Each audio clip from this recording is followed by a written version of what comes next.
All right, let's talk some food here and show you what we're whipping up today. This is Korean barbecue. Not to be confused with getting some barbecue sauce on some meat and let that be it. No, this is totally different. It's an Asian type flair, if you will. And so, as we always like to do, we'll run down the ingredient list once I give my beef just a quick stirring to make sure nothing burns and make sure it's getting cooked evenly. Got some beef here, already cut up, sirloin, thinly sliced. Want to let that begin to warm up and cook. As for the ingredients, let's go right here from this side to the other. I do have here already chopped up. That is a little bit there of green onion. I have kind of chunked, if you will, just some regular onion. Not going to tip it, but that's the soy sauce right there. As for your oils, I've already got the beef cooking in just some extra virgin olive oil, but for a little extra flavor, we're going to add some hot oil as well as some sesame oil. This is garlic, not chopped up just yet, but will be soon. This is garlic, and it's not the powdered kind. That is garlic that you will find, and I'll show you in just a second. And then here, about 3 tablespoons of brown sugar.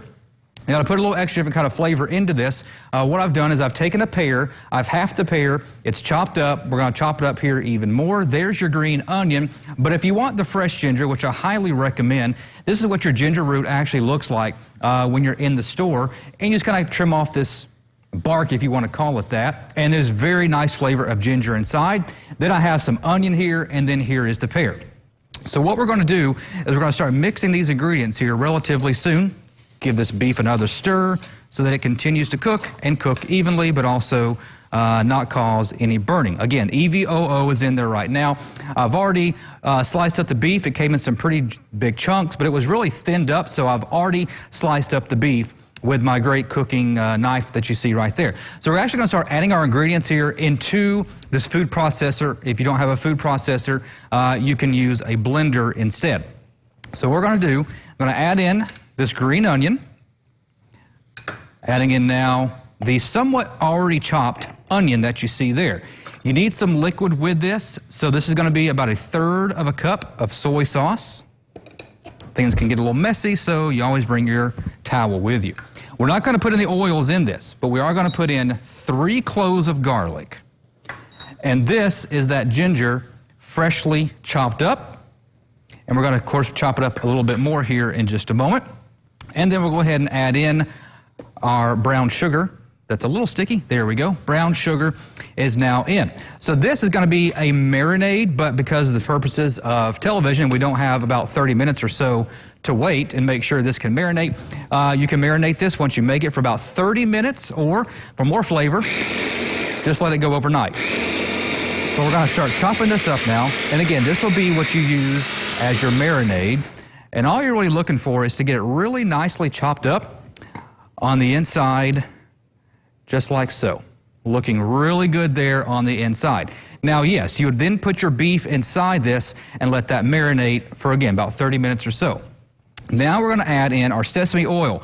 Be careful with sesame oil. I would go a teaspoon, maybe 2 at best. That is one powerful and one fragrant oil, so be careful with that. This is the hot chili oil. You do not have to go that route if you don't want the heat, but I figured why not add in some heat, so that's what I did. If you don't have any of that laying around, you can then use some sriracha. So now as we see here, the beef itself is all done. Beef is fully cooked. It has a little bit of sear on it. That's great. That's going to give you a little extra layer of flavor there with your sear. The oils mixing in really well. This is very fragrant. I can really smell the sesame in there. And this is going to have, again, that little added layer of heat. Now, generally, once this is all done, that's when you put it inside your mixture, put it inside the bowl, and let that be it. But again, for the purposes of television, we're just going to go ahead and add that flavor and that oil in there. Let's let a little bit more of that come out so that brown sugar is still in there. Good enough. Then you really start stirring things up. Let it begin to boil. As you see, it's already doing. That is going to, lost some meat. That's okay. Got my tongs. Letting it boil, you're going to evaporate the water, but what you're going to be doing instead is leaving the flavor in there. So, yes, you have a little bit of water in there, but it's going to evaporate here relatively soon. And then we're going to put this on some rice. I'm going to board it up here relatively soon, just a regular white rice. We're going to top it with a little bit there of the green onion. dash it with some sesame seed, and we'll have Ron show it off for you coming up in about 2.5 minutes or so.